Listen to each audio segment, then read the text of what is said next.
sea back by a strong east wind.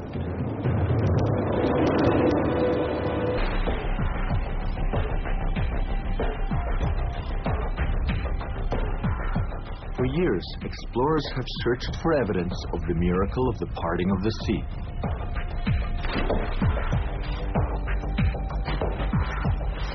Director Tim Mahoney searched the globe for the world's leading archaeologists from Egypt, the Sinai, and Saudi Arabia.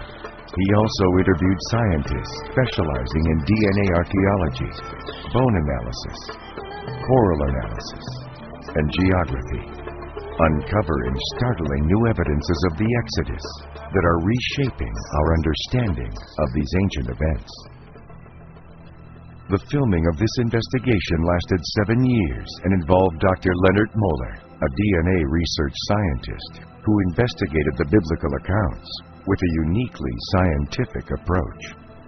For Dr. Moeller, it began in 1995 when he joined others to investigate the claims of the Exodus, looking for physical evidence on the bottom of the Red Sea. They were searching for chariot wheels encrusted in coral. The hypothesis is that the biblical text from the book of Exodus is a true historical document. And this text contains clear clues concerning the route of Exodus, which has led us to this location at the Red Sea.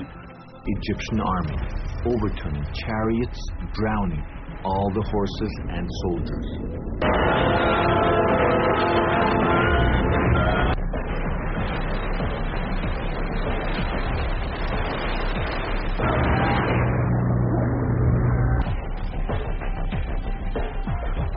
Archaeologists, what can you dig up which is going to prove the Exodus? What would you have to find in order to prove the Exodus? This is the Cairo Museum, home to some of the most famous mummies ever.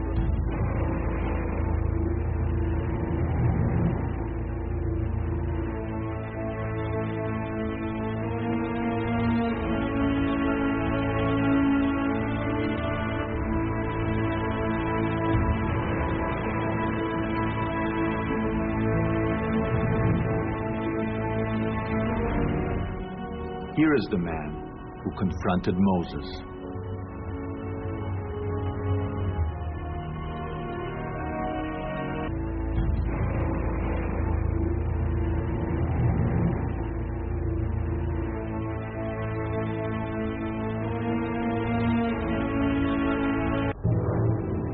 The Bible records that at the time of their arrival, one Israelite rose to the highest levels of Egyptian power.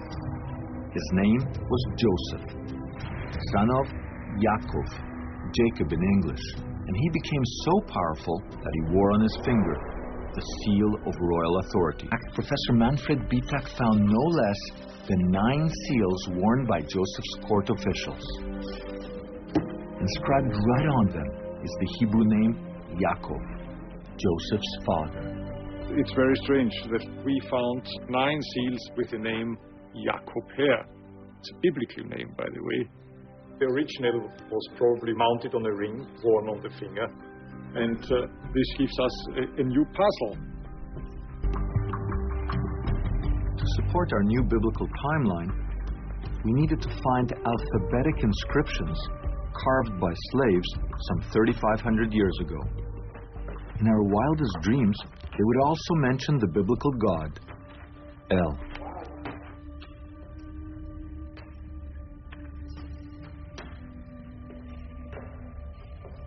And sure enough, there are slave inscriptions here, and one of them records a 3,500-year-old cry, El, save me. This is the writing of a slave who worked in this mine. You can still see the chisel marks, which were part of the forced labor that the author of this inscription was involved in. And he wrote his cry to God, saying, help me, don't forget me.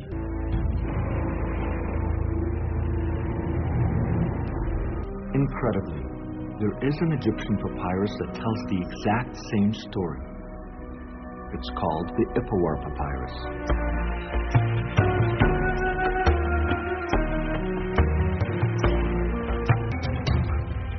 No one has ever been allowed to film at Avaris. To get there, we needed the cooperation of the Egyptian authorities. The more we investigate, the more we discover that the biblical stories regarding Exodus are reliable. Wrought by the 10 plagues, Pharaoh relented and freed the Hebrews. As the Hebrews began the exodus out of Egypt, the Bible says that Pharaoh changed his mind and chased after them. This proves scientifically that the large number of chariots described in historical texts are actually true and cannot be dismissed as impossible.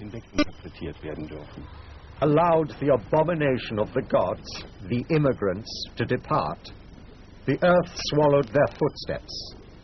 This was the directive of the primeval water, who came one day unexpectedly. The shows that the story of Moses and the Exodus can no longer be dismissed as the figment of a scribe's imagination. But this leaves one final question.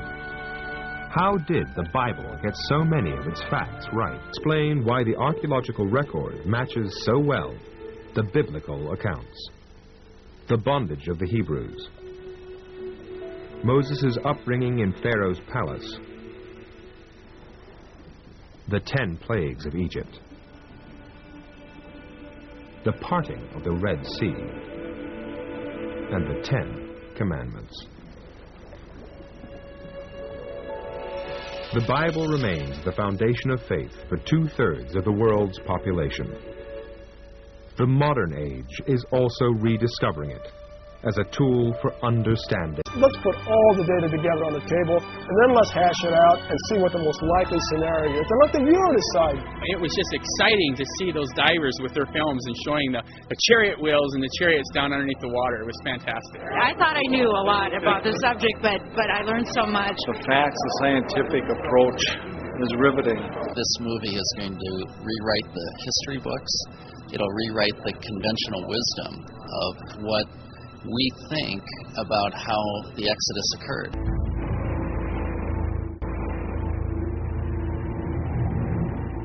סופרים, היסטוריונים מצרים, כתבו מאמרים בנושא הזה שלקחו בני ישראל מהמצרים לפני יציאתם לסיני.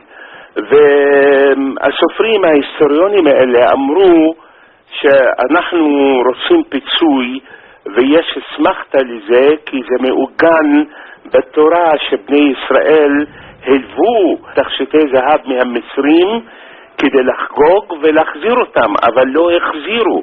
אז הגיע הזמן לבקש את הפיצויים, כן? והם מסתמכים על מה שכתוב בתורה שבני ישראל לקחו תכשיטים, ואז... ולא היה להם אסמכתאות גם בפירמידות, בבדיקות? האסמכתה הכי טובה היא מה שכתוב בתורה. התנ"ך זה האסמכתה הטובה ביותר בעולם, אומרים ההיסטוריונים המצרים.